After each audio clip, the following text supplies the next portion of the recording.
بسم الله الرحمن الرحيم. والنازعات غرقا والناشطات نشطا والسابحات سبحا فالسابقات سبقا فالمدبرات أمرا يوم ترجف الراجفة تتبعها الرادفة قلوب يومئذ واجفة أبصارها خاشعة يقولون أئنا لمردودون في الحافرة أئذا كنا عظاما نخرة قالوا تلك إذا كرة خاسرة فإنما هي زجرة واحدة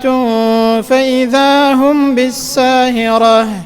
هل أتاك حديث موسى إذ نادى ربه بالوادي المقدس طوى اذهب إلى فرعون إنه طغى فقل هل لك إلى أن تزكى وأهديك إلى ربك فتخشى فأراه الآية الكبرى فكذب وعصى ثم أدبر يسعى فحشر فنادى فقال أنا ربكم الأعلى فأخذه الله نكال الآخرة والأولى إن في ذلك لعبرة لمن يخشى أأنتم أشد خلقا أم السماء بناها رفع سمكها فسواها وأغطش ليلها وأخرج ضحاها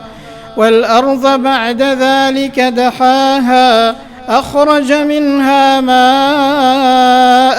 ومرعاها والجبال أرساها متاعا لكم ولأنعامكم فإذا جاءت الطامة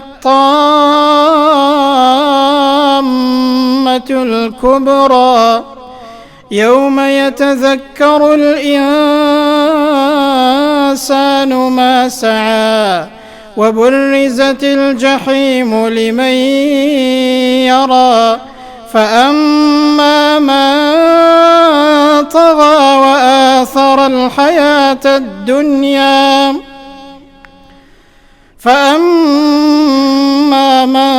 طغى وآثر الحياة الدنيا فإن الجحيم هي المأوى وأما من خاف مقام ربه ونهى النفس عن الهوى فإن الجنة هي المأوى يسألونك عن الساعة أيان مرساها فيم